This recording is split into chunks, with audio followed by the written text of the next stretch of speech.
Softening up operations began in July.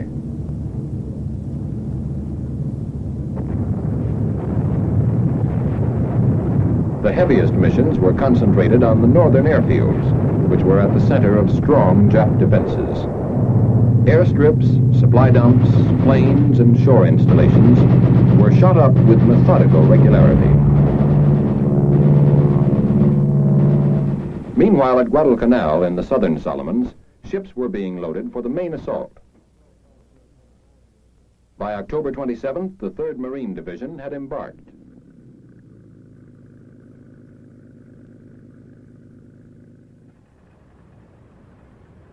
The convoy, to deceive Jap reconnaissance, during the night swung hard to port and cut an arc toward the west coast of Bougainville.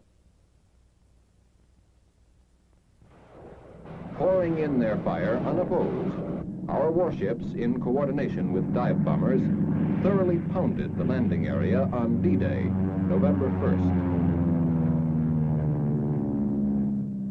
Long before dawn, the Marines piled into their assault boats. 0645 hours. Landing points, an inshore island named Puruata, and a promontory called Cape Torokina. The first assault boats drew only sporadic enemy fire. But soon the Japs were trying desperately to break up our landing operations. Their continuous air attacks delayed unloading the ships.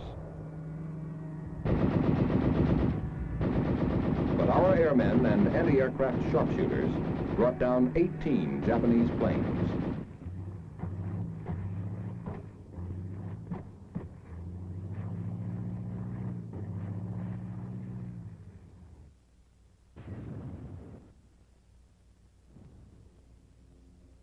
On the beachhead, patrols quickly established outposts.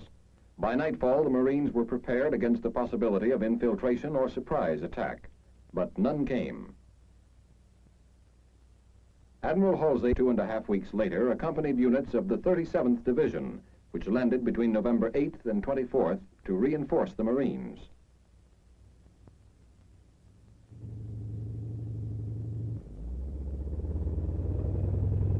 The Jap Air Force, a few days later, made a major strike against our beachhead and succeeded in firing several of our gasoline and oil dumps. Until these losses were replaced, our troops carried on only limited operations towards extending our perimeter.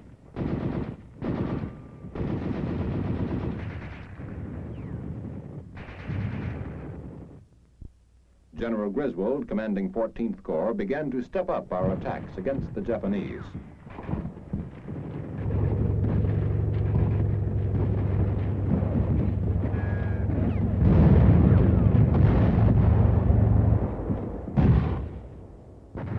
Casualties mounted sharply as we beat down suicidal attempts to infiltrate our lines.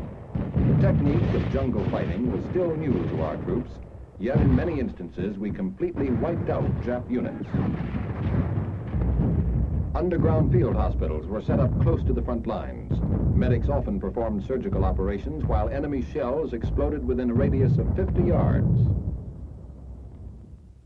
Engineers and Seabees, meanwhile, had begun building 3 airstrips. By January, 2 months after our initial landing, 2 runways for fighter planes and 1 for bombers were in operation. We utilized C-47 transport planes to supply our troops fighting in the forward areas. It was a welcome improvement over the drudgery of pack carrying through swamps and jungles.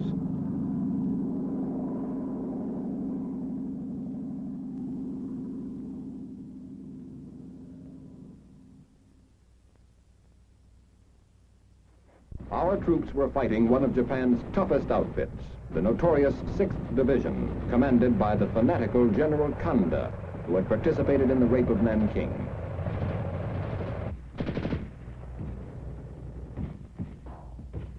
Captured enemy maps and documents tipped us off to an impending all-out attack against our beachhead. This was early in March, 4 months after our landing on Bougainville. The maps and documents gave us a general idea of the Jap plan of battle and probable jump-off date, March 10th. Before the Japs moved, we had redisposed our forces and coordinated all our positions. We were ready. In those hills were the Japs, hidden, watchful, waiting for the order to attack. On the eve of the assault, General Kanda issued the following order of the day. The Imperial Japanese Army 6th Division. Order of the day. To avenge our mortification, since Guadalcanal will be our duty true and supreme. Strike! Strike! And strike again! Until our enemy is humbled forevermore. Brighten with the blood of the American devils, the color of the renowned insignia on our arms. The cry of our victory at Torquay Bay shall resound to the shores of our beloved Nippon. We are invincible. No foe can equal our might. To attain our aims, we must always attack, and our enemy we must smite. Danger comes sooner when it is despised. Caution and prudence will bring no grief. Serve in silence and bear all pain. The shame of our soul will give us strength to preserve our nation and our glory. Kanda!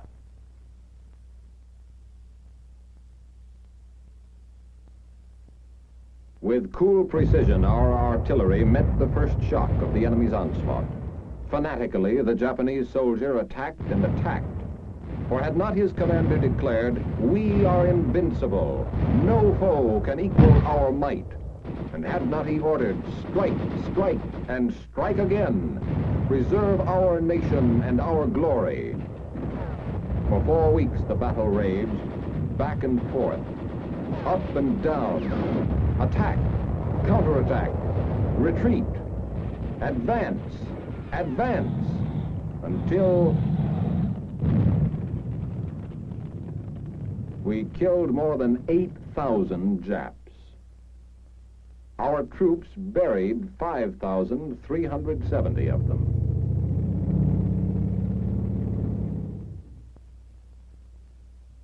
Those who had fled back into the hills could easily be kept immobilized. In May 1944, Bougainville, for all practical purposes, was ours. We had paid a price, too.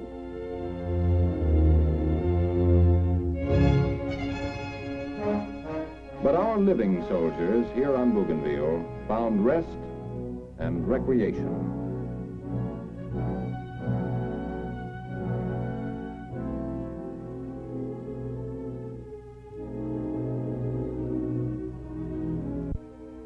The part played by Bougainville proved to be of priceless importance as our fighting forces struck closer and ever closer to the heart of the Japanese Empire.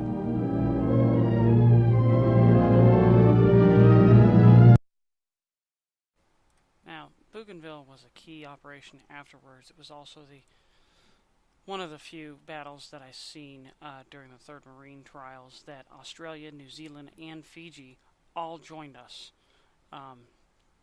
The clip I just played was from a 1940s, what I would say, an American or United States PR film for, why we fight, why we buy war bonds, that type of thing. In the war film, they show that, our Marines are healthy and having fun and having their own theaters and all that stuff on Bougainville. It really wasn't quite like that. You have to remember that the American public was getting tired of war, getting tired of fighting Japan. Not as far as they wanted to surrender, but as far as they were just tired of war. And the only way to keep the money running was to make good public relations films, and that was one of them. To continue, though, there's a lot of secrets in behind Guadalcanal and a lot of reasons of why Guadalcanal was so important, and that's what I'm going to play now. Past this, I'm going to run a good long series on World War II because it's one of our critical battles, and World War I is not yet forgotten, and I'm not intending to forget it. It's just World War II is much closer to me because of who I was related to.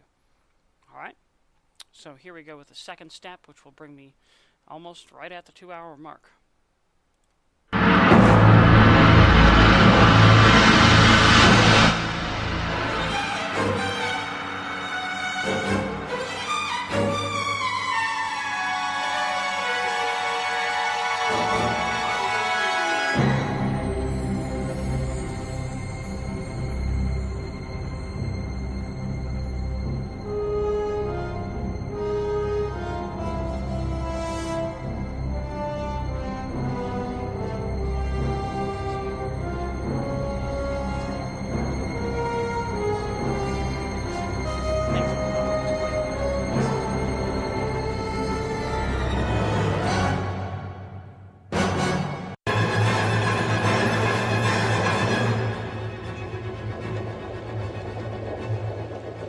the coast of Guadalcanal, a Pacific island in the Solomons Chain, there is a graveyard of American and Japanese warships. They were sunk in a savage 6-month battle. Their resting place is known as Iron Bottom Sound. At sea, in the air, and on land, the struggle for Guadalcanal began a campaign which was to test the endurance and fighting skills of the U.S. Navy and Marine Corps to the very limit. It began with an unopposed American landing and the capture of a vital airfield. Then it turned into a slogging match at sea and in the jungle as the Japanese poured in reinforcements to reclaim this vital link in their Pacific perimeter. As dawn broke on the 7th of August 1942, the Allied South Pacific Amphibious Force approached Guadalcanal.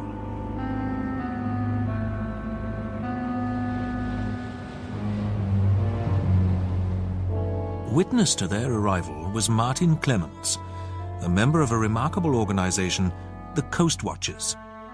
They were a group of Australian and British traders and planters who had stayed behind when the Japanese overran the Pacific.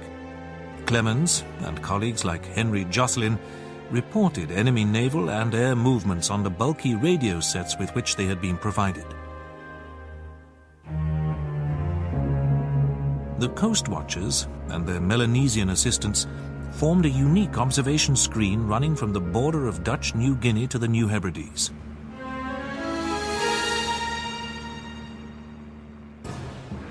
The Coast Watchers were on the lookout for Japanese ships and aircraft, and the Japanese were on the lookout for them. Japanese patrols using bloodhounds offered large rewards for information which led to the capture of the vigilant Coast Watchers. The Coast Watchers were not the only secret organization watching the Japanese. At Station Hypo on Hawaii, U.S. Navy cryptanalysts were reading the Japanese naval code JN-25 on a regular basis.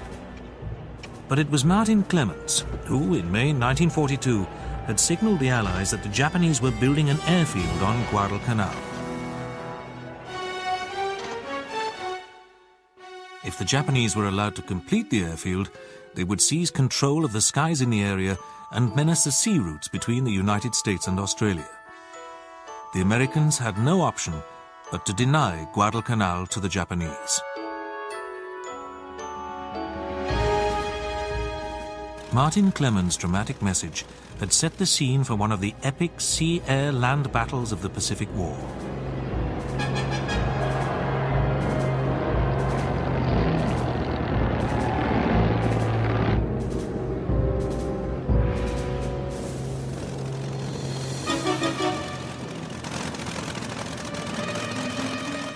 It would be a fight to the finish.